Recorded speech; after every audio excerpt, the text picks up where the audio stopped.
5 अगस्त को आपने देखा बांग्लादेश में क्या हुआ। एक सीधा साधा रिजीम चेंज ऑपरेशन हुआ है उधर। अमेरिका जब हमेशा बोलता है कि हम डेमोक्रेसी के प्रोटेक्टर्स हैं, लेकिन यहाँ पर एक ड्यूली इलेक्टेड गवर्नमेंट को उन्होंने निकाल दिया। जब शेख हसीना बांग्लादेश में थी तो उन्होंने एक स्टेटमेंट दिया था। उन्होंने बोला कि एक आदमी आया था, वो गोरा था, बेसिकली अमेरिकन था, लेकिन उन्होंने अमेरिका का नाम नहीं लिया। बांग्लादेश की तरफ से उनको कुछ सपोर्ट चाहिए था, बेसिकली सेंट मार्टिन आइलैंड वो कंट्रोल वो अमेरिका को देना चाहते थे कि इसको आप दे दीजिए और हम गारंटी देते हैं कि आप पावर में रहेंगे। तो वो नहीं मानी, तो उन्होंने बोल दिया फिर उसको कि यहाँ पर जाके we will put pressure from the Christian groups and we will create a Christian homeland. Agenda बिल्कुल साफ है। अगर वो भारत को कंट्रोल करना चाहते हैं तो भारत के अंदर कहीं ना कहीं डिस्टर्बेंस करना जरूरी है। ये जो फार्मर्स एजिटेशन हुआ था कुछ साल पहले, उसका मकसद यही था और वो यही चाहते थे कि फायरिंग के दौरान 100, 200, 300 लोग मर जाएं और उसके बाद भारत में भी रजीम चेंज ऑपरेशन शुरू करने की कोशिश हो जाए। ये इनके बड़े प्लान्ड ऑपरेशन होते हैं, सालों तक चलते हैं ये। यहाँ पर तो कामयाब नहीं हुआ, बांग्लादेश में कामयाब हो गया।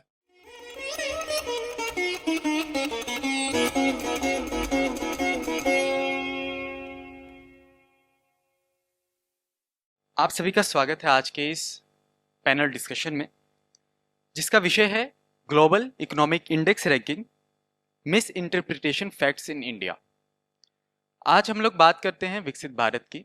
भारत किस तरह से आगे बढ़ रहा है, डेवलप्ड नेशन से डेवलपिंग नेशन की तरफ बढ़ रहा है, और इस समय भारत की छवि रैंकिंग के माध्यम से वैश्विक स्तर पे किस तरह से डाउनग्रेड करने का प्रयास हो रहा है, इस पे ये पैनल डिस्कशन रहने वाला है। जब हम बात ग्लोबल इंडेक्स रैंकिंग की करते हैं तो कई ऐसे पैरामीटर्स हैं जिसके माध्यम से भारत की एक रैंकिंग डिसाइड होती है, और अलग अलग प्रकार की रैंकिंग्स हैं।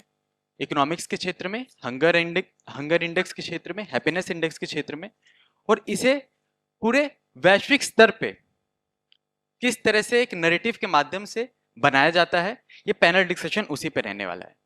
मेरा सबसे पहला प्रश्न ध्रुव जी से रहने वाला है कि ग्लोबल इंडेक्स रैंकिंग को लेकर भारत में और भारत के बाहर जो नैरेटिव बनाया जा रहा है, इसका भारत में और इंटरनेशनल छवि में किस प्रकार का प्रभाव एवं प्रतिक्रिया देखने को मिलती है।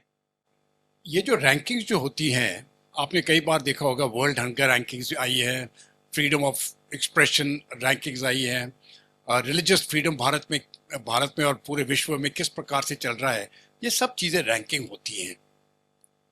तो इसमें दो चीज़ें देखने वाली हैं कि भारत का स्थान किधर किधर है और बनाने वाला कौन है, ये रैंकिंग कौन करते हैं।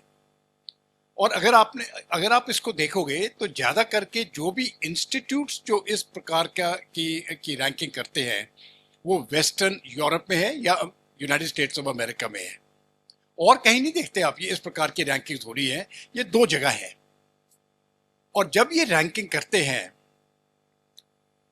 तब एक उनका अपना ही पॉलिटिकल एजेंडा होता है। जिस प्रकार से कोई देश अपनी फॉरेन पॉलिसी चलाना चाहता है और उस फॉरेन पॉलिसी के लिए सपोर्ट चाहिए उसको, ये रैंकिंग फिर इस्तेमाल करके वो प्रेशर लगाने की कोशिश करते हैं। और basically what I am trying to say is these are tools used to browbeat certain countries to conform, to force them to conform their foreign policy with the interest of the United States and of Western powers. तो ये ranking वहां पर आ जाती है। अभी मैंने कुछ दिन पहले ये देखा था, ये वर्ल्ड हंटर इंडेक्स के ऊपर बातचीत हुई, और भारत का वर्ल्ड हंटर इंडेक्स में वो बांग्लादेश से भी नीचे आ गया था। तो अगर आप असली स्थिति देखें भारत की, तब तो आप नज़दीक वाले देश देखो, बांग्लादेश है, श्रीलंका है, पाकिस्तान है, जो भी है, वो हम तो इनसे बहुत आगे हैं। जहाँ तक फूड सिक्योरिटी की बात है, भारत तो पूरे विश्व में फूड एक्सपोर्ट करता है। तो अभी ये इस प्रकार की रैंकिंग नीचे क्यों दिखाई दे गई है, इसका मैं एक छोटा सा मकसद अभी देना चाहता हूँ। तो मॉडरेटर ने बताया अभी बाय 2047 भारत जो है एक डेवलप्ड देश बनना चाहता है। इस समय पर यूनिपोलर वर्ल्ड चल रहा है। America is the sole world power, चीन उसके साथ कंपटीशन कर रहा है और उसको वहां से डिस्प्लेस करना चाहता है। तो इन दोनों के बीच में एक स्ट्रेटेजिक लड़ाई, जिस कंपटीशन चल रहा है। अभी इस कंपटीशन में चीन को खुशी होगी अगर ये मल्टीपोलर वर्ल्ड बन जाए, ताकि वो अमेरिका का मुकाबला कर सके, वो यूनिपोलर पोजीशन से अमेरिका को हटा दे। लेकिन चीन बेशक मल्टीपोलर वर्ल्ड चाहता है, वो यूनिपोलर एशिया चाहता है। वो चाहता है कि एशिया में सिर्फ मैं ही हूं और बाकी जो है हमसे नीचे हो। तो ये कॉन्ट्रडिक्शन अभी रहती हैं। अभी देखिए क्या होता है, अगर भारत जो है, अभी हम विकसित भारत की बात करते हैं और हम वहां पर पहुंच जाएंगे। जब हम विकसित भारत बन जाएंगे तो खतरा किसको होगा? खतरा इकोनॉमिक इंटरेस्ट में अमेरिका को होगा, वेस्टर्न यूरोप को होगा, चीन को होगा और रूस को भी होगा। ये सब कॉम्पिटिटर्स है हमारे। तो जो भी आपके कॉम्पिटिटर्स है वो चाहते हैं कि भारत उनसे दोस्ती रखे। जैसे अमेरिका के साथ हमारे बहुत अच्छे रिश्ते हैं, खास करके जब हम मैरीटाइम स्फीयर में लेते हैं और इंडो पैसिफिक में जहां क्वाड की ग्रुपिंग बनाई गई है। तो ये भारत के लिए बहुत फायदेमंद है और अमेरिका के लिए भी और वेस्ट के लिए भी। यहाँ पर हमारे जियो पॉलिटिकल इंटरेस्ट कोइंसाइड हो जाते हैं। लेकिन इसके अलावा अमेरिका चाहता है कि भारत जो है उसकी लाइन टो करे, कि जो वो कहे। उस फिर कई कई बार लोग भूल जाते हैं कि 1947 में देश आज़ाद हो चुका है, ये गुलामी का देश नहीं है अभी। और 2014 में सरकार बदल चुकी है और ये नए तरीके से, नई आंखों से भारत को देख रहे हैं। तो कई बात ये लोग भूल जाते हैं और ये समझते हैं कि हमारे इशारे पर अभी तक भी भारत नाचेगा। तो उनको तो साफ संदेश दिया गया है कि वो बात खत्म है, वो नहीं होगी। भारत अमेरिका के हित में नहीं जाएगा, भारत रूस के हित में नहीं जाएगा, भारत किसी के हित में नहीं जाएगा, भारत भारत के हित में जाएगा। ये नई फॉरेन पॉलिसी डिटर्मिनेंट है। अभी आपने देखा होगा रूस और यूक्रेन के बीच में जो युद्ध शुरू हुआ, अमेरिका और वेस्ट चाहता था कि भारत उनका पक्ष ले और रशिया को बॉयकॉट करे। जैसे सैंक्शन लगे थे कि रूस के साथ कोई भी डील ना करे।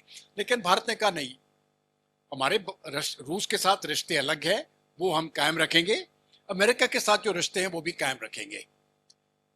अभी मैंने ये चीज सब इसलिए बताई क्योंकि अभी प्रेशर पॉइंट्स आ जाते हैं। ये जो वर्ल्ड रैंकिंग्स की जो बात करते हैं, ये एक तरफ से दुनिया को दिखाने की चीज है कि ये वर्ल्ड रैंकिंग में देखिए भारत जो है इसमें रिलीजियस फ्रीडम नहीं है। लोगों को अपना धर्म to worship your own gods, वो फ्रीडम भारत में नहीं है। भारत में फ्रीडम ऑफ एक्सप्रेशन नहीं है। भारत में बहुत भूख मरी पड़ी है, उनको वेस्ट के ऊपर डिपेंड होना बहुत जरूरी है। तो ये दबाव भी लगाए उन्होंने। ये दो चीजें हैं मैंने देखी है पूरी सर्विस में। एक तो ह्यूमन राइट्स का डंडोरा पीटते रहते हैं लोग और कहते हैं देखिए कश्मीर में इस प्रकार से ह्यूमन राइट्स वायलेट हो रही है, नक्सल एरिया में ह्यूमन राइट्स वायलेट हो रही है, नॉर्थ ईस्ट में ह्यूमन राइट्स वायलेट हो रही है। जब तक हमने देखा है कि जिस प्रकार से भारत अपने ऑपरेशंस कंडक्ट करता है वो कोई भी दुनिया का मुल्क इस प्रकार से नहीं करता है। जिस प्रकार से अमेरिका ने अफगानिस्तान में टेररिज्म बढ़ाया है, मैं साफ शब्दों में कहता हूं, जिस प्रकार से वेस्ट ने वेस्ट एशिया में लड़ाइयां शुरू की हैं, अरे वो तो अगर हम 1 to 100 का स्केल ले तो अगर वो 100 पर बैठते हैं, भारत तो 1 पर है। हम तो बहुत, जहां तक ह्यूमन राइट्स की बात करते हैं, भारत का मुकाबला कोई नहीं कर सकता है, ना तो अमेरिका, ना तो वेस्टर्न यूरोप, रूस और चीन की तो बात ही छोड़िए। लेकिन ये रैंकिंग्स में जब लाएंगे तो आप देखोगे कि भारत बिल्कुल नीचे है। वेस्टर्न कंट्रीज ह्यूमन राइट्स में सबसे आगे चल रहे हैं और भारत जैसे देश हमको पाकिस्तान और बांग्लादेश और चीन के साथ वो मिला देते हैं ये, और ये बात बिल्कुल गलत है। लेकिन मकसद जो है वो प्रेशर पॉइंट लगाने का है। जैसे मैंने जो ओवरऑल जियो पॉलिटिकल सिचुएशन बताया, वहां पर भारत को दबाव डालने के लिए, और वो कहते हैं कि देखिए आप हमारे साथ मिल जाइए, ये सब चीजें खत्म हो जाएंगी। और इस समय पर हमारी किस्मत अच्छी थी कि 2014 में जो सरकार आई, उन्होंने सबसे पहले फैसला ये किया कि जो भी बातचीत होगी, जो भी हित होगी, वो भारत की हित होगी। हम अमेरिका के पक्ष में नहीं बोलेंगे, किसी के पक्ष में नहीं बोलेंगे, हम भारत के पक्ष में बोलेंगे। वही हमको देखने में मिल रहा है। तो ये रैंकिंग इस प्रकार से चलती रहेंगी। इसका तरीका वगैरह कैसे करते हैं वो प्रमोद साहब बाद में समझा देंगे, लेकिन इसका उदाहरण मैं बाद में एक बार फिर से दूंगा। ये इंट्रोडक्शन के तौर पे मैंने अपनी बात आपके सामने रख ली है। अभी मेरा अगला प्रश्न प्रमोद जी आपसे रहने वाला है। जैसा कि अभी ध्रुव जी ने बताया कि जो इंटरनेशनल एजेंसीज हैं उनकी एक स्ट्रेटजी रहती है इस नैरेटिव को बनाने में, इस रैंकिंग को बनाने में। तो स्ट्रेटेजिक कम्युनिकेशन के माध्यम से आने वाले समय में भारत इस नैरेटिव से कैसे लड़ सकता है? आपने जो बात कही है उस पर मैं आऊँगा, लेकिन 2-3 बातें मैं आपको बताता हूँ। एक बड़ा सवाल होता है कि हम लोगों को जो इंटरनेशनल रैंकिंग में या ग्लोबल इंडेक्स में जो नीचा दिखाते हैं, वो लोग आखिर कौन हैं? देखिए, इस सारे गोरख धंधे को समझने के लिए बात तथ्यों पर होनी चाहिए और इधर उधर की बात नहीं। इसलिए सर ने बात की press freedom index. Press freedom index कौन जारी करता है? ऑर्गेनाइजेशन है reporters without borders, reporters sense frontiers. अभी मैं आपको कहता हूँ, आप सबके हाथ में मोबाइल है, आप जरा वेबसाइट खोलिए रिपोर्टर्स विदाउट बॉर्डर की, अभी वेबसाइट खोलिए। अगर आप खोलेंगे अभी तो शायद आपको अभी जानकारी मिलेगी। आप इनका जब इंडिया का पेज खोलेंगे तो इंडिया के पेज पर जो ओपनिंग रिमार्क भारत के बारे में लिखा हुआ है, मैंने खोला हुआ है वो वेबसाइट, आप देखेंगे ये आरएसएफ वेबसाइट है, इंडिया पेज है, और इसमें जो लिखा है वो मैं पढ़कर सुना रहा हूं आपको। With violence against journalist, highly concentrated media ownership and political alignment, press freedom is in crisis in with in court the world's largest democracy ruled since 2014 by Prime Minister Narendra Modi, leader of the Bharatiya Janata Party and embodiment of the Hindu nationalist right। ये इनकी website पर लिखा हुआ है। अब आप सोचिए, जो अपनी वेबसाइट पर खुद को इन शब्दों में एक्सप्रेस कर रहा है, वो भारत के बारे में कोई रैंकिंग करेगा तो वो क्या करेगा?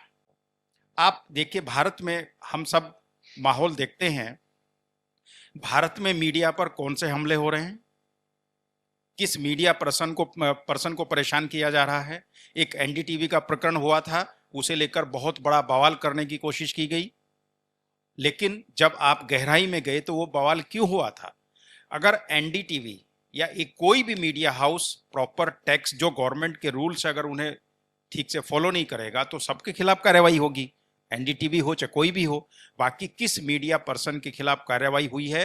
हाँ, सोशल मीडिया जो लिखने वाले लोग हैं, उन किस प्रकार से लोगों को अलग अलग राज्यों में प्रताड़ित किया गया, उसके बारे में जरा एक बार सबको देखना चाहिए। तो आप देखिए कि रिपोर्टर्स विदाउट बॉर्डर अगर हमारे बारे में रैंकिंग कर रहा है तो उससे लेकर हमें परेशान नहीं होना चाहिए। अभी सर ने हंगर इंडेक्स की बात की है। भारत ने पिछले दिनों अफगानिस्तान और श्रीलंका को कितना अनाज दिया, आप जरा वो भी अभी वेबसाइट पर देख सकते हैं। संभवतः 3 लाख टन अफगानिस्तान को दिया और 40,000 टन राइस श्रीलंका को दिया।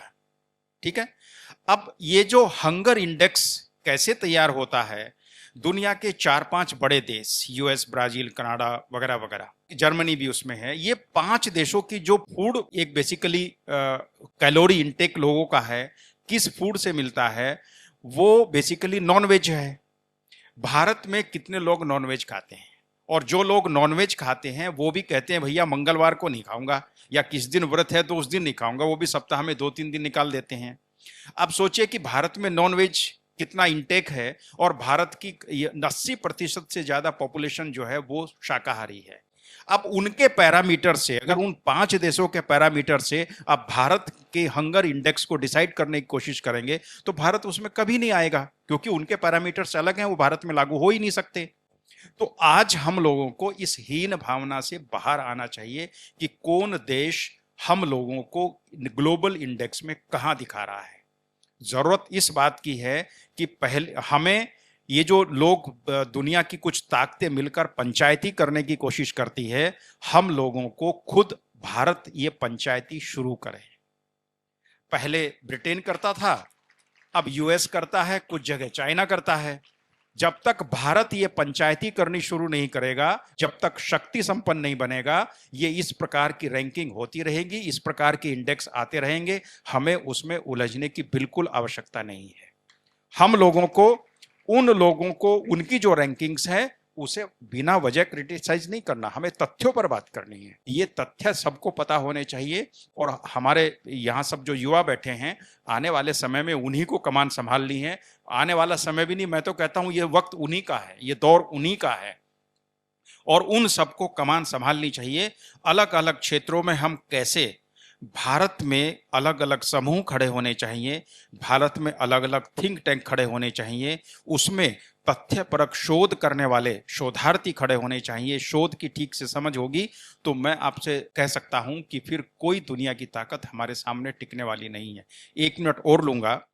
जब इसकी बात चल रही है शोध में कैसे गोरख धंधा होता है, जिसका सहारा ये विदेशी एजेंसी लेती हैं, आपको एक उदाहरण देता हूं।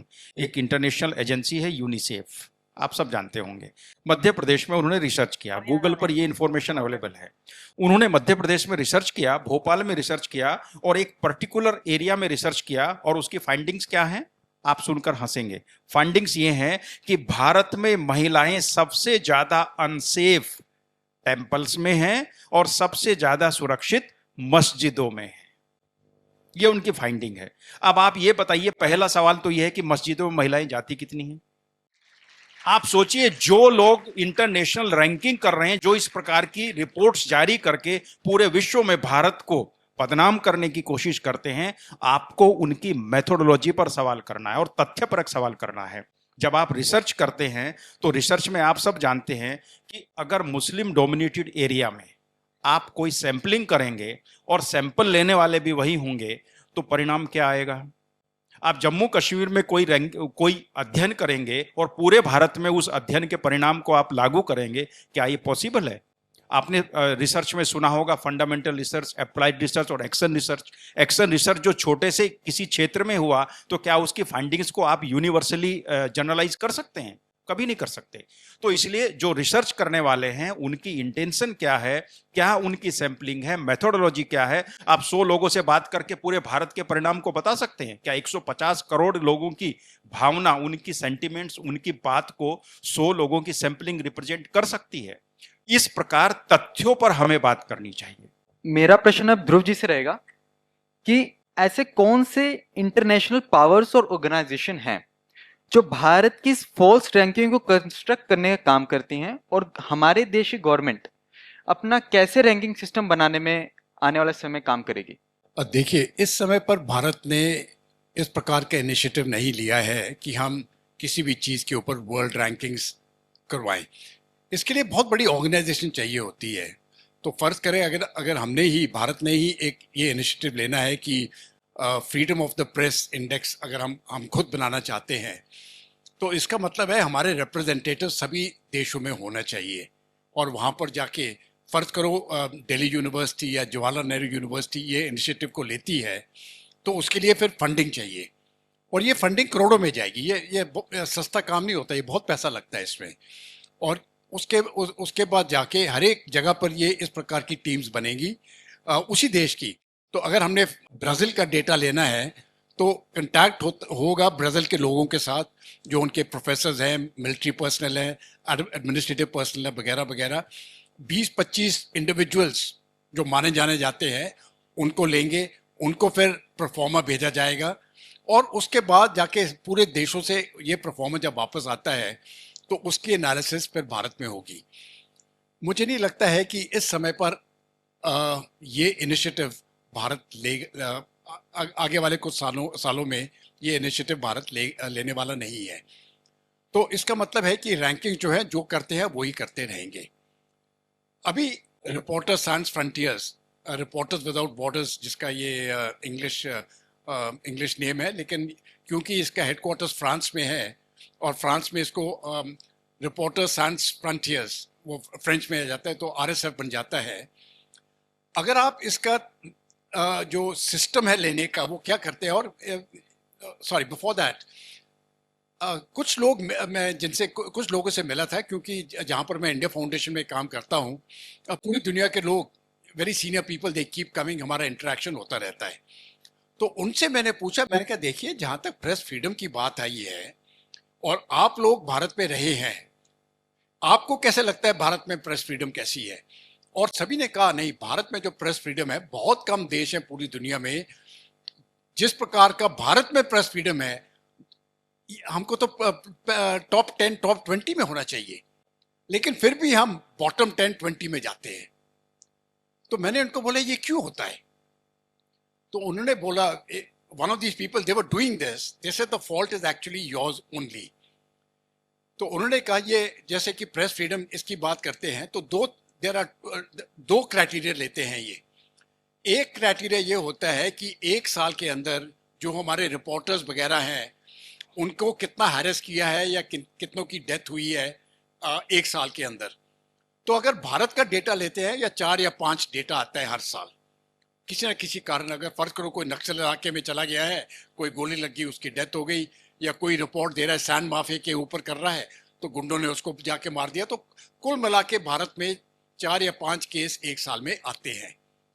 भारत का पॉपुलेशन 140 करोड़ है, 1.4 बिलियन। नाउ इस पॉपुलेशन में इस प्रकार के केसेस मैं समझता हूँ इतना ज्यादा नहीं है, जबकि विश्व में पिछले साल 128 रिपोर्टर्स की डेथ हुई है, पूरे दुनिया में 128। और अगर आप पॉपुलेशन के हिसाब से देखें, भारत में उसका उन 128 में 4 आते हैं, तो ये होना नहीं चाहिए। लेकिन इसका दूसरा पहलू जो है, जिस प्रकार से ये अपना रैंकिंग्स बनाते हैं, तो 5 चीजों पर सवाल पूछते हैं ये प्रेस फ्रीडम के बारे में, और यही चीजें बाकी चीजों में भी चले जाइए, सिस्टम तकरीबन वही है। वो जाएंगे कितना पॉलिटिकल फ्रीडम है, क्या पॉलिटिकल रिप्रेशन है कि नहीं है। इकोनॉमिक का मतलब है कि अगर मैं रिपोर्टर हूं और मैं कुछ लिख दूं और अगर मेरा जो ओनर है उसके बिजनेस इंटरेस्ट के साथ नहीं आता, वो मुझे नौकरी से निकाल सकता है। इकोनॉमिक का ये भी मतलब है कि सरकार जो एडवर्टाइजमेंट देगी वो नहीं देगी, तो प्रेशर पे पड़ जाते हैं लोग। इकोनॉमिक, लीगल, उसके बाद सोशल और उसके बाद सिक्योरिटी। तो ये 5 पैरामीटर्स में सवाल देते हैं और इन सवालों का जवाब उन लोगों से लेते हैं जो भारत के ही हैं। अभी भारत के उन्होंने 25 लोग ले लिए, बेशक वो भारत में रह रहे हैं या विदेश में हैं। हमारे जैसे कि कई भारतीय जो है वो यूएस में हैं, प्रोफेसर्स हैं, यूके में हैं, प्रोफेसर्स वगैरह हैं, या तो उनसे लेते हैं। अभी अगर आप उनके नाम देखोगे जिनसे ये डेटा भरा रहे हैं, वो बेशक हिंदुस्तानी है, लेकिन सबका अपना एक ही एजेंडा है, और ज्यादा करके ये लेफ्ट विंग इस्लामिस्ट ग्रुप के लोग हैं। तो इसलिए जब ये अपना डेटा देते हैं ये भारत को बिल्कुल नीचे दिखाते हैं। इसलिए इस प्रकार के शब्द आए इसमें, जैसे इन्होंने बताया कि 2014 में मोदी सरकार आई, और उसके आगे भी कई शब्द देखे हैं जो पॉलिटिकल में कि टोटल पॉलिटिकल कंट्रोल हो गया है, there is no press freedom, there is no religious freedom. और जो भी भारत में रहता है वो तो बोलता है हमने तो ये बातें देखी नहीं है। तो उन्होंने मुझे बताया, जो मेरे दोस्त थे, उन्होंने कहा कि ये जो लोग आप जिनको हम ये देते हैं लिखने के लिए, आप उनसे संपर्क रखिए। तो मैंने उनको कहा, मैंने कहा यार हम उनसे संपर्क क्यों रखें, आप उनको क्यों देते हो, आप हमको दो ना, हम आपको बताएंगे किसको देनी है ये, फिर आपको एक दूसरे तरीके से डेटा मिल जाएगा। लेकिन जब तक आप ये डेटा प्रोजेक्ट नहीं करेंगे, सही तरीके से प्रोजेक्ट नहीं करेंगे, तब तो जो आपको आउटपुट मिलेगा वो कंप्यूटर नॉलेज में garbage in garbage out, GIGO, वही सिस्टम होता है। आपने गंदगी डाली तो गंदगी आपको बाहर मिलेगी, असलियत आपको नहीं मिलेगी। तो इस रैंकिंग में मैं तो सिर्फ ये कहना चाहता हूँ, डोंट गेट कंसर्न्ड। अगर वो बोलते हैं हम नीचे हैं, हम बोलेगा ठीक है हम नीचे, कोई फर्क नहीं पड़ता है, हम वर्ल्ड पावर बनेंगे, अमेरिका हमारी सुनेगा, चीन हमारी सुनेगा, रूस हमारी सुनेगा, वेस्टर्न यूरोपियन यूनियन हमारी सुनेगा। आपने जो बोलना है आप बोलते रहिए, हम अपने रास्ते पर चलते रहेंगे और हम कायम रहेंगे। हमारा ज्यादा करके प्रॉब्लम विदेशियों से नहीं है, हमारा प्रॉब्लम इंटरनल है, क्योंकि इस डेटा को लेके जो ऑपोजिशन पार्टीज हैं वही आपके ऊपर पड़ जाएंगी और वो बोलेंगी देखिए ये डेटा देखो, भारत में रिलीजियस फ्रीडम नहीं है। तो मैं उनसे पूछता हूं, मैंने कहा आप भारत में नहीं रहते हो, आप मुझे बताइए। और तब जब मैं उनसे प्रश्न पूछता हूं, आप मुझे बताइए फ्रीडम कहाँ नहीं है, कौन सा रिपोर्टर है भारत में, आप किसी को भी पूछ दीजिए जो अपनी मन की बात है वो लिख नहीं सकता है, बोल नहीं सकता है। टीवी में देखिए जिस प्रकार से नरेंद्र मोदी की क्रिटिसिज्म होती है, मैंने किसी भी वर्ल्ड लीडर की क्रिटिसिज्म नहीं देखी है मीडिया में। तो अगर आप अपने प्रधानमंत्री के विरुद्ध अपने मीडिया में इस प्रकार की बातें चलती रहती हैं और किसी को नुकसान नहीं हुआ है, इससे ऊपर प्रेस फ्रीडम क्या हो सकता है? और रिलीजियस फ्रीडम के ऊपर मैं बाद में बात करूंगा, बट इस समय पर इतना ही। धन्यवाद ध्रुव जी।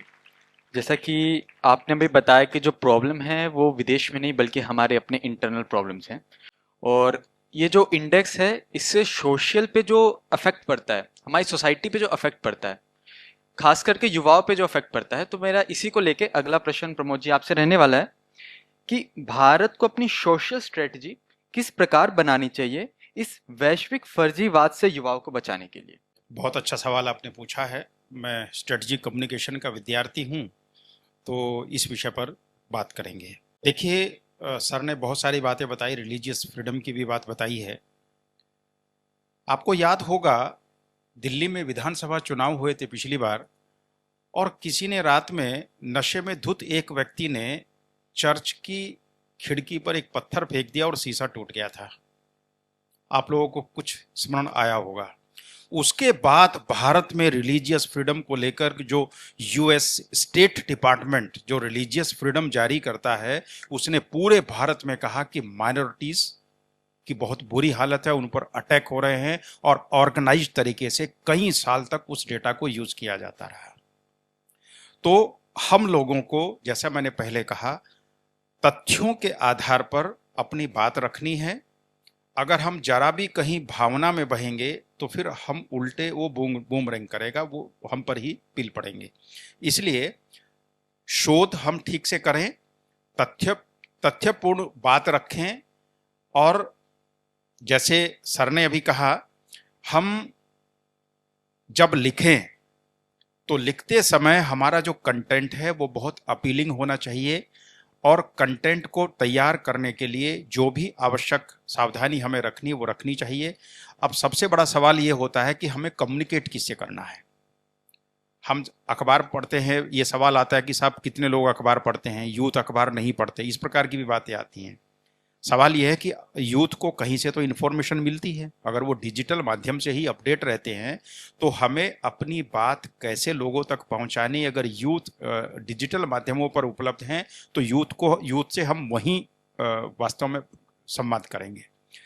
मीडिया की हम बात करते हैं तो कई बार हम समझते हैं कि मीडिया में हम जानकारी रिपोर्टर्स को देंगे तो रिपोर्टर्स लिख देगा, लेकिन मीडिया में सिर्फ रिपोर्टर्स ही सब कुछ नहीं होता है।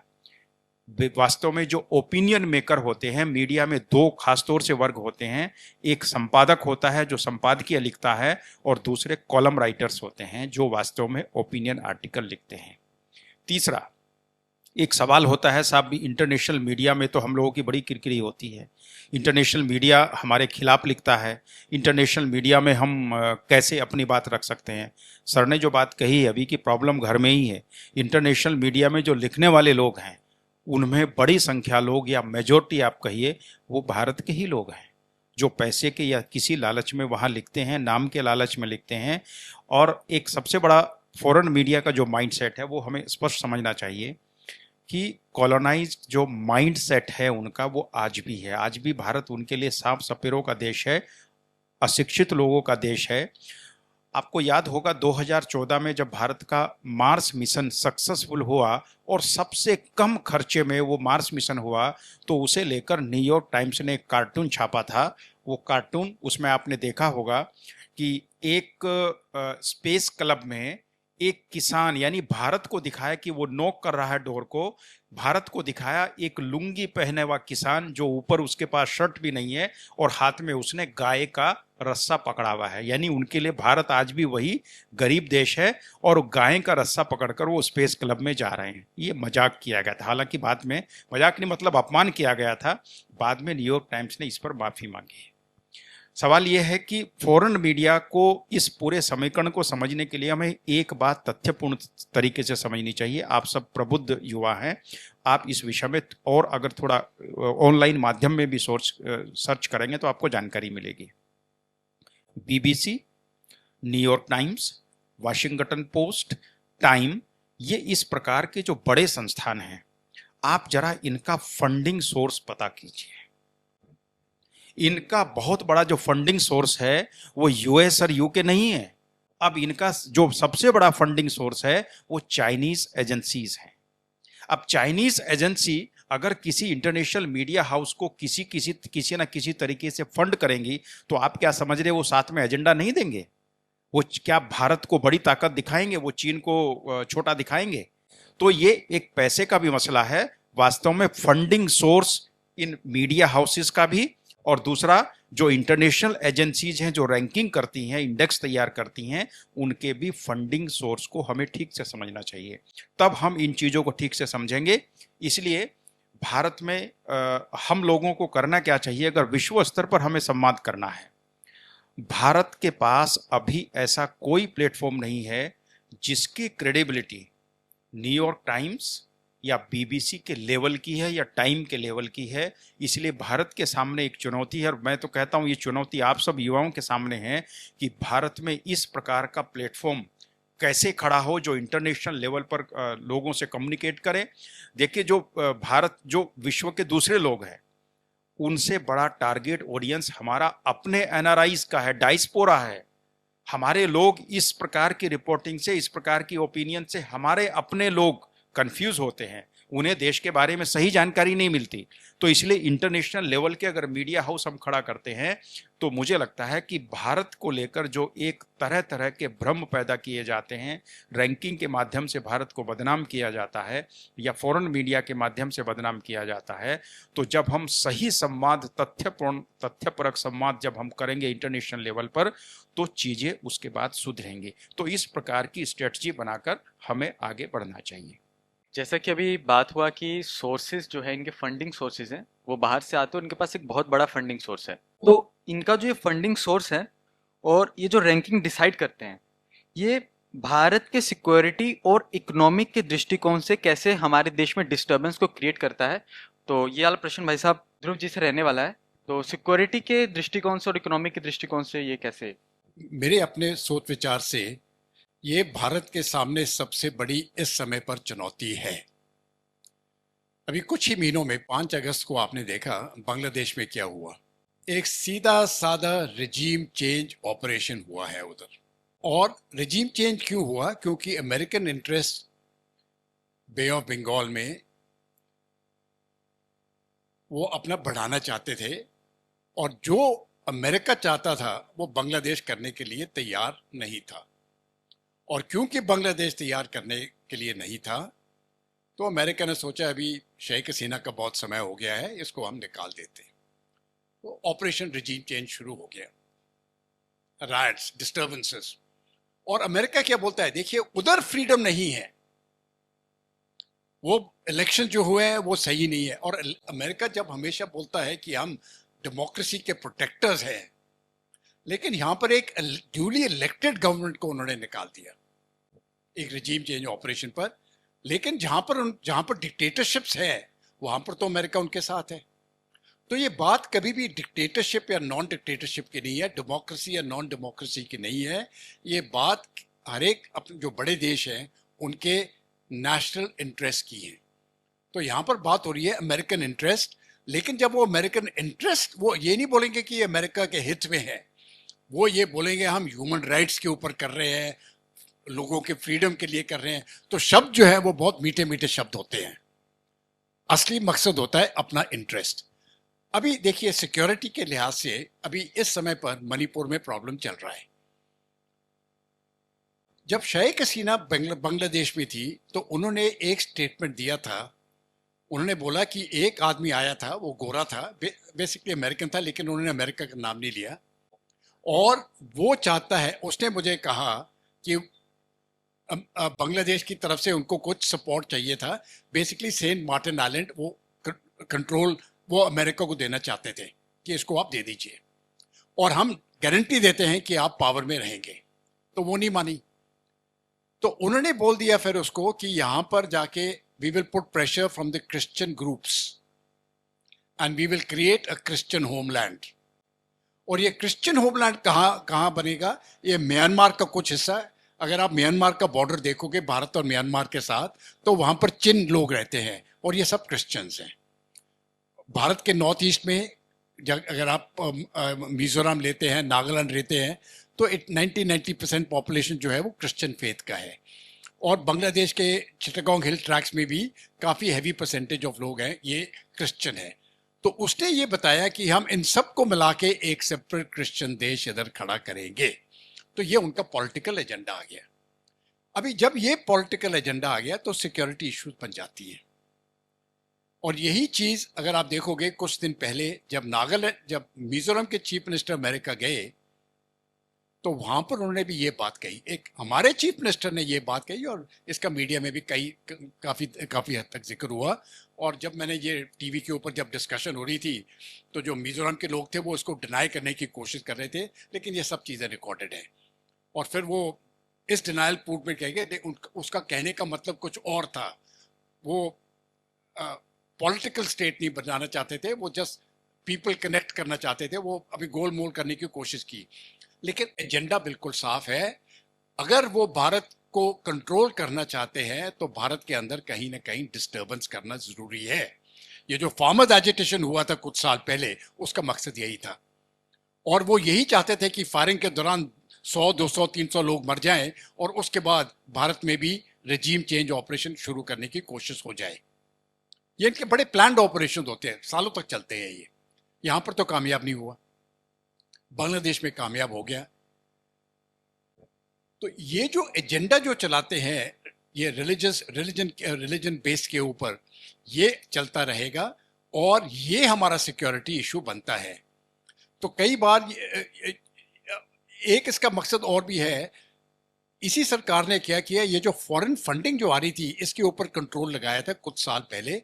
उन्होंने ये नहीं बोला कि फॉरेन फंडिंग बंद हो जाएगी, उन्होंने बोला कि एफसीआरए के रेगुलेशंस के मुताबिक जो भी बाहर से फंड आते हैं उसकी ऑडिट होगी। अभी ये कई ग्रुप्स जो है जिनको क्रिश्चियन मिशनरीज फंड कर रहे थे नॉर्थ अमेरिका और वेस्टर्न यूरोप से, उनको ये बात अच्छी नहीं लगी, क्योंकि वो जिस प्रकार से वो फंड्स अपने डाइवर्ट करते थे अपने मकसद के लिए, वो फंड फिर वो अभी ऑडिट के अंदर आने शुरू हो गए। और आपने देखा होगा कि जब ये सिस्टम शुरू हो गया तो तकरीबन कई हज़ारों कुछ हज़ार एनजीओ जो है वो बंद हो गए, क्योंकि वो अपने पेपर्स दे नहीं सके। तो इस प्रकार का अभी उन्होंने ये प्रेशर लगा दिया है कि देखिए यहाँ पर रिलीजियस फ्रीडम नहीं है, क्योंकि आप हमको ये काम नहीं करना देते हैं। तो उनको फिर साफ जवाब मिल गया है, जो आपने काम करना है आप करो, लेकिन जो भारत का कानून है उसके अंदर, उसके दायरे के अंदर ही रहना पड़ेगा। तो इस विषय को वो ज़्यादा चला नहीं सके, लेकिन कोशिश फिर भी जारी है। ये जो फॉरेन फंडिंग आती है, बेशक वेस्ट एशिया से आती है, सऊदी अरेबिया से पहले आती थी, अभी ख़त्म हो गई है, चर्च ग्रुप से आती है, उनका एक बेसिक अपना एजेंडा होता है। और वो एजेंडा है भारत के अंदर डिस्टर्बेंस पैदा करते रहो, ताकि ये जो जिस प्रकार से डिस्टर्बेंस उसको और बढ़ाना है या कम करना है, उसका कंट्रोल उन विदेशी ताकतों के हाथ में है। और अगर भारत बिहेव करता है जैसे प्रमोद जी ने बताया, वो हम अभी तक भी समझते हैं कि ये कॉलोनीज हैं आप, तो अगर आप उनके हुक्म के मुताबिक चलोगे तो जो ये प्रेशर डालना चाहते हैं वो प्रेशर कम कर देंगे। लेकिन भारत ने कहा हम इस दबाव के ऊपर नहीं आएंगे। जो चर्च ग्रुप्स की बात हुई थी उस विषय के ऊपर बहुत रिसर्च हुई है और ये साफ कर दिया गया है कि कोई इस प्रकार के अटैक्स नहीं हुए हैं, और अभी वेस्ट भी इस बात को मान गया है। तो मुझे लगता है कि हमारी जो नैरेटिव्स है, हमको अपनी नैरेटिव्स बनाना चाहिए फैक्चुअल बेसिस के ऊपर, और उनको साफ बताना चाहिए हम आपसे डरते नहीं हैं, जो आपने करना आप करते रहो, जो हम करेंगे हम करते रहेंगे। हमारा मकसद बिल्कुल साफ है, हम विकसित भारत के रास्ते पे जा रहे हैं, और जो भी आप कम्युनल डिस्टर्बेंस लाना चाहते हो हम उसको संभाल लेंगे, हम डिस्टर्ब नहीं होंगे। जो आप कास्ट बेसिस के ऊपर डिस्टर्बेंस लाना चाहते हो हम उसको भी संभाल लेंगे, लेकिन हम तुम्हारे रास्ते पे नहीं चलेंगे। और ये मेरे ख्याल से ये मैसेज जो है ये पॉलिटिकल तरफ से तो चली गई है, लेकिन मैं चाहता हूँ हमारे स्टूडेंट, जितने भी हमारे कॉलेज स्टूडेंट्स हैं, उनकी तरफ से भी ये मैसेज बहुत स्ट्रांगली जाना चाहिए। मैं जानता हूँ ऑपोजिशन होगा, क्योंकि जो लेफ्ट विंग का जो लेफ्ट इस्लामिस्ट लॉबी है वो भारत में बहुत स्ट्रांग है और वो उन विदेशी ताकतों के साथ मिली हुई है, तो उसको भी संभालना पड़ेगा। लेकिन खास जो हमारा जो नैरेटिव है, मुझे लगता है हमारा नैरेटिव हमको सही तरीके से बनाना है, सही तरीके से उसको आगे पेश करना है, और फिर कोई प्रॉब्लम नहीं होगा। चैलेंजेस है, कोई आसान काम नहीं है, लेकिन इसको हम निपट लेंगे। जैसे कई प्रॉब्लम्स हमने पीछे निपटे, आगे भी हम निपटते रहेंगे। अभी हमने बात की कि भारत के जो इंटरनेशनल रैंकिंग्स हैं उसे कैसे डाउनग्रेड किया जाता है, लेकिन कई रैंकिंग्स ऐसे भी हैं जहां पर भारत को ऊपर रखा गया है। तो मेरा अगला प्रश्न प्रमोद जी आपसे रहने वाला है कि ऐसे रैंकिंग्स जहां पे भारत को आगे दिखाया गया है, जैसे कि मैं कहूँगा हमारा जीडीपी पे कहा गया कि भारत 5वें नंबर पे आ चुका है, और वैसे ही इनोवेशन में भी भारत ऊपर आ रहा है, तो इसको लेके इनका नैरेटिव किस प्रकार रहता है? देखिए, इस सब में एक बात हमें ध्यान रखनी चाहिए कि सभी विदेशों के लिए, सभी विदेशी ताकतों के लिए भारत एक बहुत बड़ा मार्केट है और बहुत सारी चीज़ें उस मार्केट को ध्यान में रखकर होती हैं। ग्लोबल इनोवेशन इंडेक्स में भारत की स्थिति बहुत इम्प्रूव हुई है, ऐसा उस इंडेक्स में बताया गया है। ये सच है कि इनोवेशन के मामले में भारत ने बहुत तरक्की की है, क्योंकि भारत ने पूरी पद्धति बदली है। अब भारत में रिसर्च के लिए जो पहले माहौल था, उससे बेहतर माहौल भारत में है। और जब सरकार ने सपोर्ट करना शुरू किया, तो आप देखिए कि भारत में स्टार्टअप की बात करते थे, भारत में यूनिकॉर्न्स कितने खड़े हो गए। ये भारतीयों की ताकत है। जब कोई आउट ऑफ बॉक्स सोचकर वो कुछ काम शुरू करते हैं, तो भारत में इनोवेशंस की अगर आप बात करें, एक समय था कभी हमें दुनिया की ताकतों ने हमारे स्पेस मिशन के लिए जो जरूरी टेक्नोलॉजी थी वो देने से मना करती थी। और 2017 में आपने देखा कि भारत ने 104 सैटेलाइट एक साथ लॉन्च किए, जिनमें 96 यूएस के थे। तो ये इनोवेशंस के कारण हो रहा है। और जीडीपी की बात है कि भारत इतना बड़ा मार्केट है, भारत में जिस प्रकार से विकास हो रहा है, भारत दुनिया की बड़ी ताकत बन ही रहा है और उसे रोक नहीं सकता। और जब भारत बड़ी ताकत बन रहा है, तो कोई भी रैंकिंग भारत को अब पीछे दिखा नहीं सकती। इसीलिए जो मैंने शुरू में कहा था कि जब भारत एक शक्ति के रूप में खड़ा होगा, तो ये सारी दुनिया की जितनी रैंकिंग्स हैं, ये अपने आप बदलना शुरू होगी। तो हमें अपने विकास पर ध्यान देना है, हमें कैसे आगे बढ़ना है उस पर ध्यान देना है। ये सारी चीज़ें अपने आप धीरे धीरे बदलेंगी, और मुझे लगता है कि इसमें आप सबकी भूमिका है ही, और उस भूमिका को पहचान कर हमें आगे बढ़ना चाहिए। धन्यवाद प्रमोद जी। जैसा कि आज हम विकसित भारत की बात करते हैं, लेकिन इस विकसित भारत के जो मापदंड है उसे चयन करने वाले ही कई ऐसे देश हैं जो कि इस भारत को विकसित नहीं देखना चाहते। तो मैं ध्रुव जी से आग्रह करूंगा कि हमारे जो देश के युवा है वो किस प्रकार इस नैरेटिव से लड़ने के लिए, और ये जो रैंकिंग्स बनाए जा रहे हैं वैश्विक स्तर पे, इस चीज को लेकर एक समाज में कैंपेन और एक समाज में जागरूकता फैलाने के लिए काम कर सकती है। इससे पहले ये जो प्रमोद जी ने बात की है, मैं इसको एक और ऐड करना चाहता हूं। जैसे कि जीडीपी वगैरह जो रैंकिंग्स में आते हैं, ये क्वांटिटेटिव हैं, इसमें नंबर्स लिखे गए हैं। ठीक है, आपका इतना पैसा आया, इतना गया वगैरह, हाँ। और जब इनोवेशन इंडेक्स है, ये भी क्वांटिफाइड है, ये क्वांटिफाइबल है। तो यहाँ पर लोग हेरा फेरी नहीं कर सकते हैं। प्रॉब्लम आती है जब क्वालिटेटिव होती है, जब आप लोग अपना ओपिनियन देते हैं, और ओपिनियन तो कुछ भी हो सकता है। आपका ओपिनियन में अगर आप देंगे तो आप बोलेंगे ध्रुव कटोच बहुत अच्छा है, आपकी ओपिनियन ये भी हो सकता है ध्रुव कटोच बिल्कुल बेकार है। तो ये बिल्कुल 0 to 100 तक वेरिएबल है। ये ओपिनियंस आर वेरिएबल, बट जो फैक्ट्स है, जो क्वांटिफाइबल है, उसमें वेस्टर्न पावर्स भी हेरी फेरी नहीं कर सकते हैं। लेकिन दूसरी बात बिल्कुल सही बताई है। जैसे ग्रोइंग इकोनॉमी है, तो वो भी चाहते हैं भारत की मार्केट उनके साथ जाए। अभी आते हैं कि अगर इस प्रकार के ओपिनियंस वेस्ट के हैं, बेसिकली मैं जो बेसिक मैं जो स्टूडेंट बॉडी को समझाना चाहता हूं, सिर्फ एक चीज है। जब आप ओवरऑल ग्लोबल सिचुएशन देखोगे तो बात सिर्फ है कि हाई टेबल के ऊपर कौन बैठेगा, और एक बार जब आप हाई टेबल के ऊपर बैठ जाते हो तो कंपटीशन फिर बढ़ जाता है।